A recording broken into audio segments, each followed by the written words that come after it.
연에 70억에서 150억 넘어가는 것들은 공통점이 브랜드만의 이야기가 아니라고 생각해요. 사실 쇼핑몰 입장에서도 리소스를 획기적으로 개선할 수 있다고 이 구간부터가 사실 같은 광고를 해도 누구는 크고 누구는 멈추는 구간입니다. 광고를 보는 고객들까지 피로를 느끼고 지쳐 신인 해보시는 분들은 아시겠지만 실은 한 번만 할 때마다 가격이 계속 높아져요. 옷을 조금 못 만들고 앞뒤를 좀 못 맞추고 컨텐츠를 잘하는 브랜드 쇼핑몰은 무조건 성장을 하더라고요.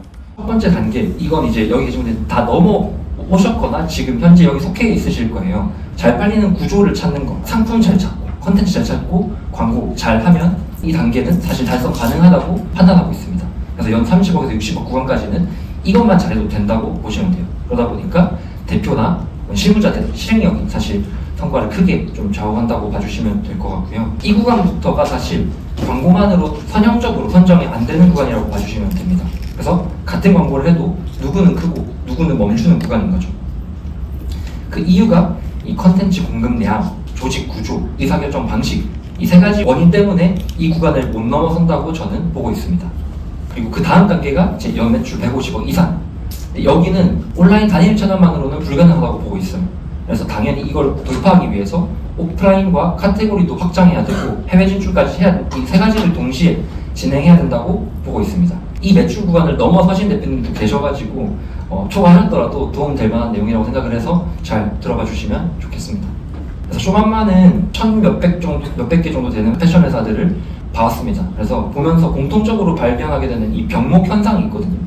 이 병목 현상이 유입 제품의 운영이라고 적어놨는데 유입 같은 경우에는 신규 유입이 광고에만 의존하는 경우라고 봐주시면 되고요.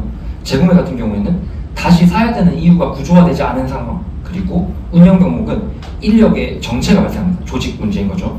이거가 또 성장의 상한을 만든다고 보고 있어요. 그리고 이 세 가지 문제가 다 다른 문제로 보이는데 저는 이게 사실 원인은 하나라고 보고 있습니다. 그리고 이 원인 하나는 제 발표에서 들어보시면 뭔지 느끼실 겁니다. 보통 이 병목을 만나면 대부분 이렇게 반응을 하세요. 광고비를 더 높여보거나 할인이나 기획전, 프로모션을 해서 이 병목 현상을 좀 밀어서 뚫어뻥처럼 해결하려고 하는 거죠. 근데 이제 이거는 단기적으로는 매출이 이렇게 해서 오르긴 해요. 근데 이게 구조가 바뀌지 않다 보니까 이런 현상이 나타나는 거죠. 그러니까 광고 성과가 점점 더 둔화되고 메시지랑 소재가 계속 같은 걸로 반복되니까 우리 이 일을 하고 있는 대표, 실무자들 그리고 이 광고를 보는 고객들까지 전부 다 피로도를 느끼고 지쳐하는 거죠. 그래서 이때부터는 사실은 광고 실력이 중요한 게 아니라 구조를 어떻게 잘 잡느냐가 중요하다고 봐주시면 될 것 같습니다. 그래서 저는 대표님들이 이 사업 구조도 잘 짜서 오래오래 저희 쇼맘마랑 같이 사업을 해주시기를 원합니다. 그래서 제가 생각하는 해결책은 사실 컨텐츠 팀입니다. 단기적인 해결책이 아니라 병의 입구 자체를 넓혀야 되는 거고 그걸 넓히는 방식이 저는 컨텐츠 팀이 돼야 된다고 생각하고 있습니다. 그럼 이제 사실 여기 또 계신 분들 다 이미 컨텐츠 하고 있다고 말씀을 하실 거라고 생각을 해요. 이제 제가 중요하게 생각하는 거는 어떤 컨텐츠를 만드느냐, 어떻게 만드느냐인 것 같습니다. 그래서 지금 이 창업에서 30억, 60억 이 구간에서는 사실 메시지 잘 찾고 컨텐츠 잘 찾고 혹은 상품 잘 찾고 이렇게 하면 개인 역량에만 의존해도 컨텐츠를 잘 만들어낼 수 있습니다. 근데 그 다음 단계로 가기 위해서는 컨텐츠의 생산 방식 자체가 시스템 생산으로 바뀌어야 합니다. 제가 생각하는 광고의 본질, 저는 광고를 출력 장치라고 생각을 하고 있습니다. 출력 결과가 매출이라고 생각을 하고 이 출력을 잘하기 위해서 결국은 입력값을 잘 입력해야 된다고 생각을 하는 입장인데요. 이 입력값이 저는 네 가지라고 생각을 해요. 어떤 컨텐츠를 얼마나 자주, 얼마나 다양하게, 얼마나 빠르게 넣을 수 있느냐인 거죠. 그래서 이 연에 70억에서 150억 혹은 그 이상 넘어가는 곳들은 공통점이 컨텐츠를 작품처럼 만들지 않는다는 점입니다. 하나를 만들고 끝나는 게 아니라 잘 만들고 끝나는 게 아니라 이걸 계속 쪼개고 변형하고 또 테스트하고 이렇게 굴리는 컨텐츠 생산 시스템을 잘 갖추고 있다고 봐주시면 될 것 같습니다. 그래서 저는 마케팅 팀이 아니라 컨텐츠 팀이 돼야 된다고 생각하고 있고 그 중간에 세 가지 핵심 파이프라인으로 스태프 컨텐츠, 시딩 컨텐츠, AI 컨텐츠를 오늘 말씀드리려고 합니다. 스태프 컨텐츠 같은 경우에는 예진이라는 브랜드고요.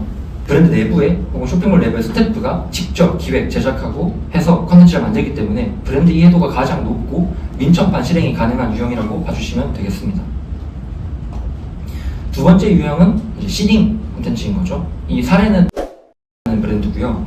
외부 인플루언서 연계해서 자연스럽게 바이럴 유도하고 또 대중적 신뢰도를 확보하는 유형이라고 봐주시면 되겠습니다. 이제 제가 좀 주목하고 싶은 건 세 번째 유형인데요. 이 사례는 라는 속옷 브랜드고요. 이 생성형 AI 기술로 압도적인 생산 속도와 균일한 퀄리티로 콘텐츠를 계속해서 뽑아낼 수 있게 되는 구조를 만들 수 있다고 보고 있습니다. 그래서 영상은 이라고 해서 이제 브랜드에서 또 새로 출시한 AI 콘텐츠 제작 서비스라고 봐주시면 될 것 같습니다. 그래서 저는 여기서 AI 콘텐츠 좀 더 주목해서 말씀을 드릴게요. 그래서 AI 콘텐츠가 작년 중순까지만 해도 컷당 가격이 한 30에서 50만 원 정도로 좀 높게 형성이 되어 있었습니다. 그래서 그때는 뭐 해외 로켓 촬영을 대신하거나 그런 게 아니면 사실은 수지 타산이 좀 안 맞았던 것 같아요. 그래서 저도 대표님들께 적극적으로 제안을 드리지 않았었고요. 근데 제가 작년 말부터 업체가 이제 한 두세 군데 계속 생기다 보니까 좀 적극적으로 내고를 해봤습니다. 그래서 올해 이제 1월, 2월경에 제가 마지막으로 내고한 가격이 컷당 10만 원, 그리고 영상 같은 경우에도 하나 만드는데 30만 원 정도까지 가격을 낮춘 상태여서 충분히 좀 시도해볼 만한 상태가 됐다라고 보고 있고요. 그 다음에 가격만 내려간 게 아니라 툴이 계속 좋아지다 보니까 이 옷을 표현할 때 소재감, 뭐 질감, 핏, 디테일 이런 것들까지 더 표현력이 좋아졌어요. 그래서 가격은 낮아졌는데 퀄리티는 높아졌다고 봐주시면 될 것 같습니다. 이거를 브랜드에서 많이 했던 시딩이랑 좀 비교를 해보면 좀 더 명확하게 보입니다. 시딩 해보신 분들은 아시겠지만 최소한 5에서 10만 원 정도는 무조건 들어가요. 근데 이거를 했을 때 문제점이 퀄리티가 불균일하다는 거죠. 그 불균일한 원인이 사실 그 크리에이터마다 브랜드를 보고 느끼는 감도나 그걸 해석하는 게 차이가 있다 보니까 1번, 두 번째가 기획 자체가 사실 성의 없는 경우도 꽤 있습니다. 세 번째로 납기도 사실은 잘 안 맞추는 분들이 많아요. 이건 해보신 분들은 다 느끼실 거라고 생각을 하고, 이 문제에다가 사실 작년에 제가 실무를 또 해보면서 느낀 게 브랜드들끼리 원하는 인플루언서가 사실 많이 겹치더라고요. 근데 겹치니까 그 사람은 단가를 높이는 거죠. 단가를 높이니까 시즌 한 번 건널 때마다 가격이 계속 높아져요. 비용이 높아지니까 효율은 떨어질 수밖에 없게 되는 거죠. 그래서 그 문제를 해결해 주는 게 사실 저는 AI라고 생각을 했고, 결국에는 같은 10만 원을 써도 퀄리티 불균이란 거를 한 번 프롬프트만 잘 짜놓으면 사실 톤이나 이 무드가 좀 내가 원하는 방향으로 잘 나오더라고요. 그래서 이게 반복 생산이 좀 가능하다는 장점이 있는 거죠. 사업할 때 사실 저는 중요하게 생각하는 게 통제력, 예측 가능성을 좀 더 중요하게 생각을 하는 것 같아가지고 그 부분에서 되게 큰 장점이 있다고 봤습니다. 이제 쇼핑몰 하시는 분들도 계시기 때문에 브랜드만의 이야기는 아니라고 생각해요. 사실 쇼핑몰 입장에서도 촬영 리소스, 컨텐츠 리소스를 획기적으로 개선할 수 있다고 생각합니다. 사입을 하실 때 같은 걸 했죠. 그러면 보통 뭐 핏이 비슷할 수도 있고 제품 결이 비슷하잖아요. 그럼 그거를 이제 AI를 잘 쓰면 제품을 받아보지 않고도 신상 컨텐츠를 올릴 수 있게 되는 거죠. 대표님들이 직접 모델을 하시는 경우에 내가 모델을 안 할 때 AI 컨텐츠를 대신 뽑아내기 시작했을 때 그 촬영 시간을 아껴서 내가 뭘 더 할 수 있을지 생각해보시면 제가 그 보는 방향과 좀 비슷한 그림을 그리실 수 있지 않을까. 그래서 AI 컨텐츠는 이제는 가격을 제가 많이 낮춰놨기 때문에 싸서 쓰기도 좋고, 그래서 단순히 싼 거가 아니라 예측 가능하고 훨씬 더 균일한 퀄리티로 컨텐츠를 뽑아낼 수 있는 장점 때문에 많이 좀 추천을 드리고 싶습니다. 잠깐 중간 정리를 좀 해보면 단계를 넘어서기 위해서 이제 강조를 했던 게 제가 컨텐츠 생산 구조를 잘 잡아야 된다. 그래서 광고 증액이나 하이 프로모션 같은 단기 처방 말고 이 컨텐츠 팀을 구성해서 어떤 컨텐츠를 얼마나 자주, 얼마나 다양하게, 얼마나 빠르게의 관점으로 이 계속해서 컨텐츠가 좀 돌아가는 그 생산 구조, 시스템을 만들었으면 좋겠다. 여기까지 이렇게 말씀드렸고요. 개인 역량에 의존하는 컨텐츠 생산에서 벗어나야 된다라는 말씀을 드렸습니다.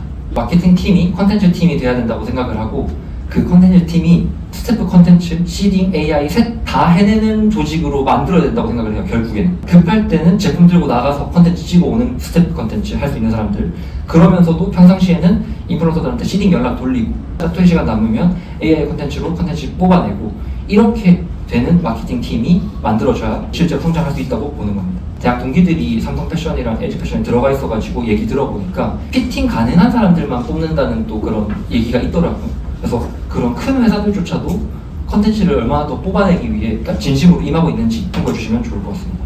그래서 아까 이제 좀 강조했던 AI 컨텐츠는 제가 이제 매수사들을 쫙 확보해놨으니까 오늘 세미나 끝나고 편하게 물어봐 주시면 제가 자세히 더 설명드리겠습니다. 세상이 많이 변하고 있는 것 같아요.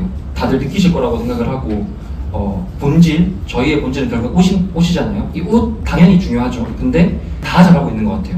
지금도 당연히 옷 품질이나 뭐 납기를 잘 맞추거나 잘 하시는 분들이 여전히 실력이 거기서 갈라져서 돈 버는 차이가 발생하고 있는 거 맞긴 합니다. 근데 앞으로 저는 이게 점점 더 차이가 줄어들 것 같아요.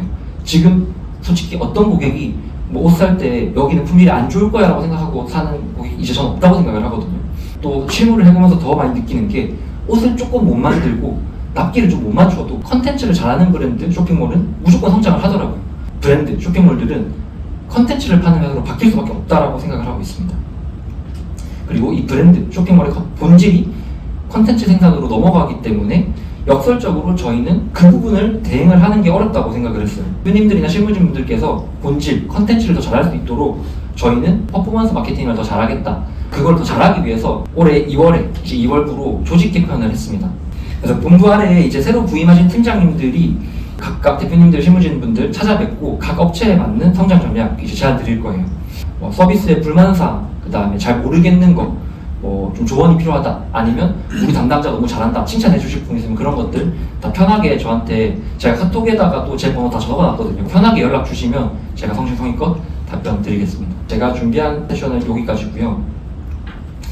이후에 이제 패널 토크를 진행할 예정입니다.